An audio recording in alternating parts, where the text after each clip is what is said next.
What's up, everybody, and welcome to ITG Daily, the show that brings you the hottest in gaming news each and every day. I'm Drew Bosley, that is Scott Savage, and you can join us each and every day over at InsideTheGame.ca, our YouTube channel at Inside the Game Official, podcast services, thanks to our friends at Fired Up Network, all 212 platforms around the world, and of course, don't forget about those beautiful TV streaming programs everywhere. I'm talking about Roku, Amazon Prime, Samsung Plus, Jinx Esports TV, ESTV, and a whole lot more. Dude, we're everywhere. Scott, before we get going, though, what are you playing right now? I'm actually still spending a lot of time at GTA 5. Something I didn't expect to say that a decade after release, but here I am. The cops raided one of my businesses, so that kind of upset the day. Oh, that's... Man, GTA 5 still living on strong, eh? It's incredible. What a game. What a game, dude. I'm telling you, I can't believe it. Where's GTA 6? They have a high bar they set them for themselves. They certainly have. Dude, there's a high bar for today's show as well. What are we talking about? We have a recap on the Starfield. Reviews have dropped, so that is the buzz of the town. We also have a recap on the Super Mario Wonder Direct. The TOXMOD auto mod system is being introduced to Call of Duty. More on that. And we have Volition has some unfortunate news, actually. Absolutely. Dude, check out our Starfield review. It is the biggest review we've done to date in ITG history. It is a massive showpiece to watch. So check that out. But before, let's get going, dude. There's a lot to talk about. It's Starfield Day. Scott, topic number one is usually something we don't normally do on the Daily Show, but today it's a special day because Starfield reviews are up as of yesterday, including our very own. So if you haven't seen that, what are you doing here? Go check that out first, and then come back to us. But seriously, no, let's get into getting into a recap situation. As Dan Stapleton over at IGN gave Starfield a 7. Starfield has a lot of forces working against it, but eventually the allure of its expansive role-playing quest and respectable combat makes a gravitational pull difficult to resist. Not bad. 7. How many space puns are going to be crammed in here? Your favorite. Yeah, absolutely. Jordan Miller over VGC gave it a 5 out of 5, saying Starfield is undoubtedly a game that players will explore for years. It's content rich in a way that's rare in modern gaming, but it's exactly the experience that people who've been buying different versions of Skyrim for years wanted. It doesn't reinvent the wheel with any of its mechanics, but almost everything it does so well that it's a truly engrossing experience. Not bad either there. Scott, a 5 out of 5. That's high praise, man. Matt Miller over Game Informer gives it an 8.5. Says, it took me a long time to fall in love with Starfield. And even after I did, certain aspects didn't work for me. But the things I didn't enjoy are vastly outweighed by my enthusiasm for the new original science fiction universe, the breadth of its adventures, and the appeal of its many interwoven stories. Go into the expectation that it will take some time to find your footing in such a vast gameplay space, and there's a universe well worth discovering here. Almost lastly, Scott, is Stephen Mills over to Destructoid gave it a 10. A perfect score again. That's 2 on the roster so far. Quote, I wasn't sure if it could be done, but Bethesda has managed to raise the bar for sandbox games even higher. In the end, Starfield is an epic sandbox open world RPG with a beautifully immersive universe, captivating story, and a fun and compelling gameplay the whole way. I'm so happy to have experienced Starfield organically, and I really hope you get to as well. Scott, and finally wrapping things up, I went hands-on, as we all know, and I scored it a 9. I gave Starfield a 9 with high praise on the open world vastness of opportunities it presents itself, never quite knowing where you're going to land. It kind of gave me that GTA feel of a sense of direction, but then immediately hit that squirrel mechanic and took a hard left, dude, and that just kind of you go off this venture path to the point where I was 40 hours into a faction quest that I just didn't anticipate at all. So, dude, quite the roundup. What are your thoughts? Oh, it sounds like universally praised. I suspect a lot of the troll accounts we've seen online will cease to exist in the next few days, disappear with their tail behind their legs, I think, because it's just well, it's interesting to see the kind of back and forth that this is raised. I have yet to jump into the game myself. I don't Yeah. have early access, but I'll be in there with everybody else on the 6th, and I can't wait to get lost among the stars. It really just seems like it's gonna. It seems like you could spend as many hours into this game as you want, and being a Bethesda fan, I'm anticipating a good time.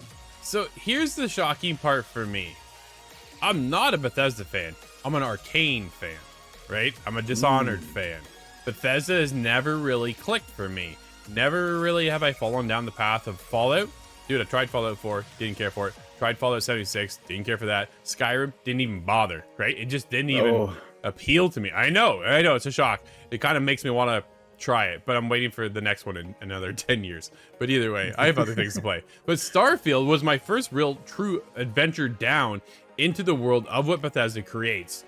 And the dialogue situations and the way I crafted my character, and the way I'm playing Kalani is exactly how I wanted to do it. And it hooked me in a way that I just found myself veering off and doing nearly everything I could, right? They say just take your time and enjoy the game, and that's exactly what I did. Dude, I didn't beeline the story. I went 60 hours into the game and played 3 story missions. That's kind of where I was at, because everything else opened up opportunities of things I can go and do.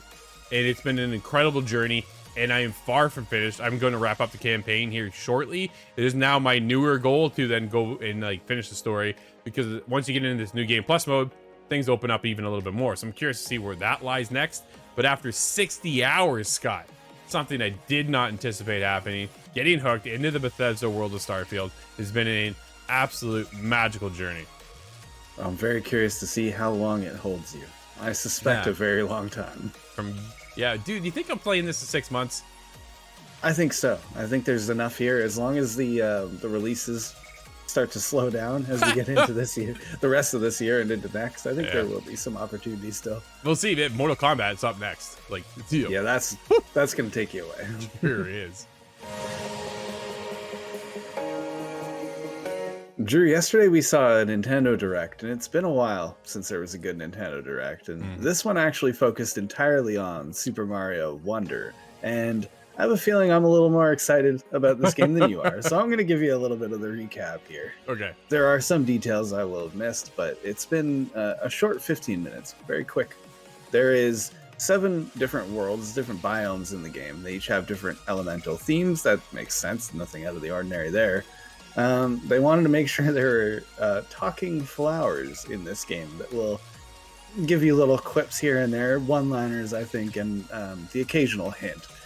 A little cutesy. There's characters that all play the same, but there's many characters you can choose from now. That's Luigi, Peach, Mario, of course, Daisy. There are 2 different Toads and a Toadette. There are several colors of Yoshi I saw, and Nabbit. I'm not exactly sure what Nabbit is. I'm not exactly the Mario aficionado, however. There are new enemy types, what they called copycaps. They jump with you, again, cutesy. Interesting how that's going to work out in terms of level design. That's what my immediate thoughts go to, especially including the new forms that they're adding. So there's different power-ups. Elephant, as we've all seen in the trailer. Bubble, which also allows you to jump off bubbles that you've trapped enemies in, again, opening up the level. Drill, which doesn't seem to have too much interest with me, and the original fire level up. But you can store these in your back pocket to use later, and that, again, seems to be interesting in terms of difficulty. There is a Wonder Flower effect, and this seems to be the big push with this game. The Wonder Flower is something you can find, and once you touch it, it changes up the map. There's a lot of really weird things I saw. Warp zone pipes crawling like worms. Some very strange tilting the screen, changing your perspective. Suddenly it's a top-down. So there's a lot of really weird, wacky ideas in there. And those are undone when you touch the Wonder Seed. And some of those Wonder Seeds you can take with you through the map, the overworld, and you use that to unlock certain levels. So again, it seems like there's a little bit of a tweak there, but nothing crazy out of the ordinary. They added badges, which are seemingly something you equip while you jump into the level, something that changes up the general level. a parachute, wall climb options, a dolphin kick, crouching high jump. These are all just different abilities that you get in addition to the normal options you have as Mario. They introduced local 4-player co-op play, which seems really cool to me. I have some memories of, some of my friends stringing me along because I'm not terribly good at these games. But you are a ghost when you fall. You can be revived by other players. That's, again, very important. And you can ride Yoshis. Even if you are a Yoshi, you can ride a Yoshi, which introduces the concept of a Yoshi Tower to me. But that's something I'll try out early. Online Phantoms. This is something that I never expected a Dark Souls crossover kind of feature to enter Mario, but it's an online kind of perception. You can see other players in real time running through the maps with you, and that's both in overworld and in each level. And when you fall, and likewise when other ghosts, these phantoms, fall, you can pick them up. You can revive them, they can revive you. So there's a little bit of a world share happening. Very interesting. And those players can also be used in races, both co-op and online. So we can all gather together. I can drop a race token, and we can all begin a race. And that could just be a race to the end of the map. Could be defeat this boss. It seems like there's some options there for replayability. And lastly, they ended off with the Mario Red Edition OLED Switch, which looks very red. That's essentially my entirety of what the special edition Switches don't really appeal to me, but if you're a Mario fan, I can see how this would fit in there. It is, like I said, incredibly red. The Tears of the Kingdom Switch looked pretty cool to me. I like that one. Scott, what's your overall thoughts of the new Mario Wonder? It's very whimsical. It is, yeah. It's very, cutesy is the term I would describe many of these things. But there's a lot of different aspects that I like from other Mario kind of adjacent games. Wario World comes to mind with the elephant power-up, some of these badges that you use as well. Some interesting kind of mix-up into Mario, because how do you really revitalize, how do you really revamp Mario at this point? It's a very long-standing traditional gameplay. They've gone from 3D to 2D and back and forth, right? They keep it going. And it's incredible to think how long Mario's been around. I think it's amazing that they keep coming out with more and more content and more games, which speak to some, it doesn't speak to me at all. Mario Wonder is not for me, straight up. I just really don't care about it. I think it's gonna be nice. I think it's gonna be cool. I think a lot of people are gonna dive in. I know you're excited for it. But for me, it's just like, I don't really I don't need to play another Mario game, really, is what, what I need to play is another Donkey Kong game, because it's been years since we've seen anything after Tropical Freeze. But here we go, another Mario game. Or would you just like some more Mario Kart tracks? Like, it's just Mario. And for me, Mario Kart tracks would be nice. Oh, man, it's just, like, I'm just past it, right? Like, for me, I'm just moving on to other things. Nintendo, I feel like I'm just a little bit grown out of, unfortunately, but that's where it's one of the platforms I started with, the NES back in the day. And as much as I appreciated and enjoyed Mario from back then, now I'm just ready for something new. I guess that's not so cutesy. But I know, again, this is gonna sell. This will sell banger numbers, and it's gonna be good for Nintendo and see what they can do next. That red Switch, dude, I don't need that. No, that doesn't do much for me. But I'm thinking a lot of these changes could go to a Mario Maker. I don't recall how long it's been since the last Mario Maker we've seen, but I think it's time for an update. Fair enough. Another topic that is certainly more for myself than yourself, but this is interesting in the greater scope. We have Call of Duty is now introducing a AI-powered anti-toxicity moderator. This is going to be an Autobot that, discovers miscreants and corrects the issue. This comes from Grant Taylor-Hill at Insider Gaming. Beware all those who like to trash talk during a Call of Duty game. I think that's everyone. There's an all-new AI-powered moderator called TOXMOD that has been integrated with Modern Warfare 2 and Warzone. I believe that's coming to Modern Warfare 3 as well. That's targeting players abusing other players via voice chat features. It has been confirmed that it'll also be making its way to Modern Warfare 3, like I thought. And This new feature has arrived courtesy of a partnership between Activision and Modulate, the creator of the brand new voice chat moderation technology. In real time, TOXMOD will detect players speaking in an abusive fashion in-game and act accordingly. I have questions for how that works, but we will have to see that with time because I can be quite abrasive with clean words, so I wonder how that'll trigger. If this was introduced in Modern Warfare 2's Search and Destroy lobbies back in 2009, millions of players would have been banned overnight. Be careful what you say. I have to attest for that. The kids these days, they do not know what it was like to be in the 2000s Call of Duty matches, and that is likely a good thing, although to give you a tough skin, but that's my own takeaway from it. It has been explained that TOXMOD is on the lookout for hate speech, discriminatory language, harassment, and all other forms of abuse. It's an effort to strengthen Call of Duty's anti-toxicity mechanics, which now also include text-based filtering that monitors the in-game chat and attempts to spot malicious behavior across 14 different languages. Wow. It was reported in a Call of Duty blog post that since the launch of Modern Warfare 2, more than 1 million accounts have been detected violating the code of conduct and have had action taken against them. In recent weeks, Activision has also introduced a fresh clause that's designed to prevent players from making false reports against players that haven't done anything wrong, and that's dubbed malicious reporting. On August 30th, the TOXMOD technology was rolled out across North America, and it's scheduled for a worldwide release when Modern Warfare 3 drops in November.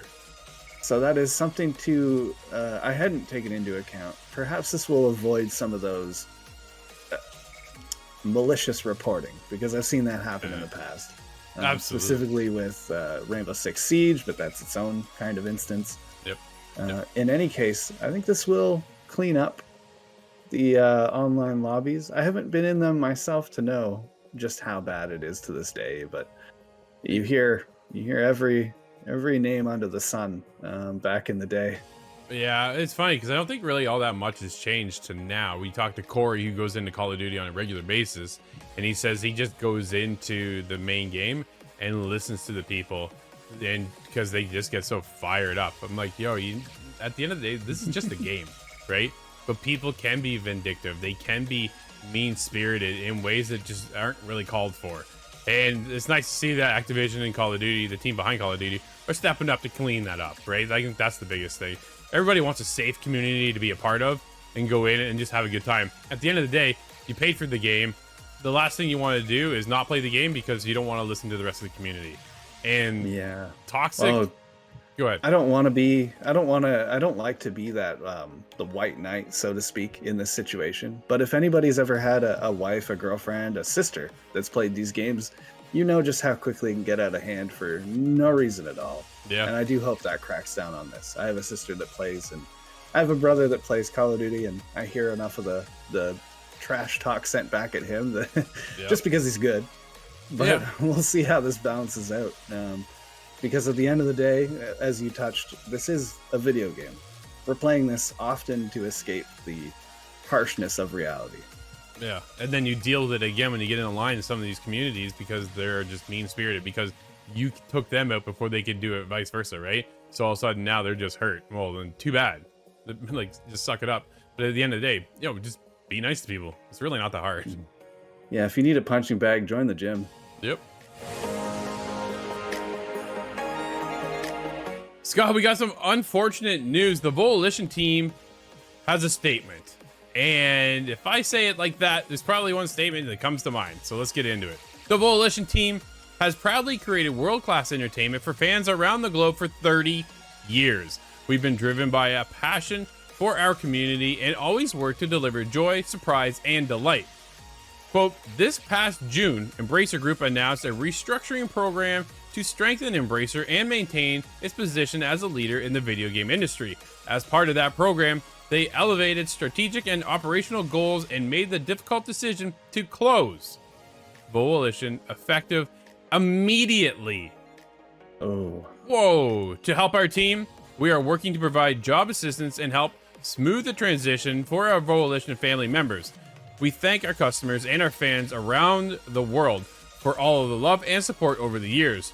You will always be in our hearts. Volition Games. Dude, this one hurts.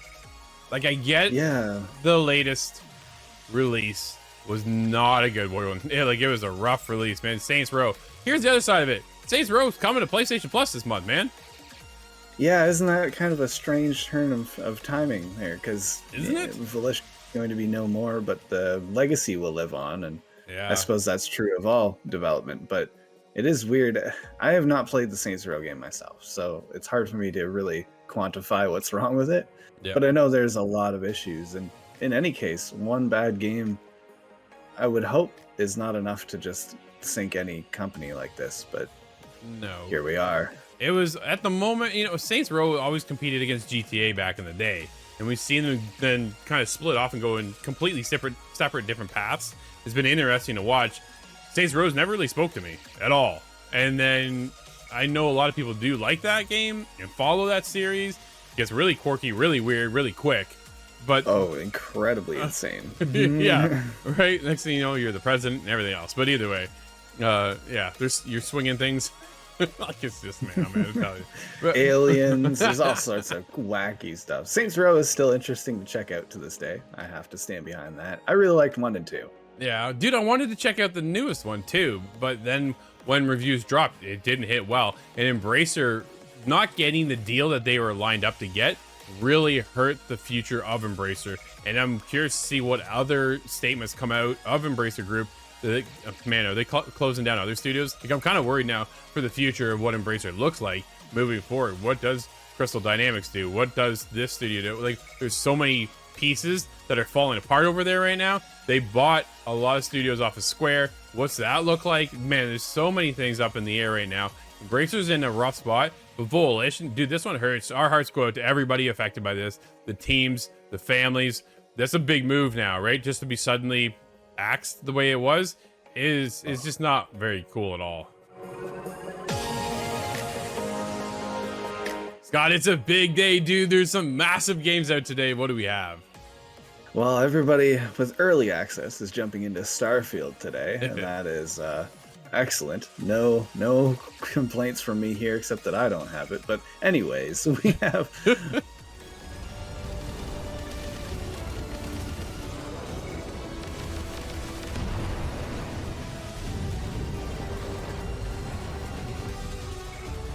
the Borderlands collection, Pandora's Box, has released on the PC, Xbox One X, PlayStation 4 and 5, and it's coming to Switch later on this year.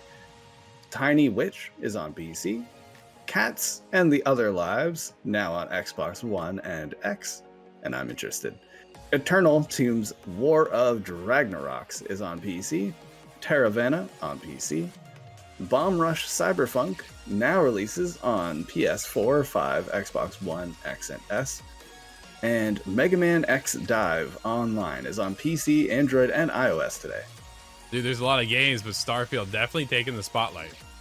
Well, that'll wrap up today's show, everybody. Thank you for hanging out with us. This has been ITG Daily, the show that will always bring you the hottest in gaming news each and every day. We'll be back again soon. I'm Drew, that's Scott. And we'll see you inside the game.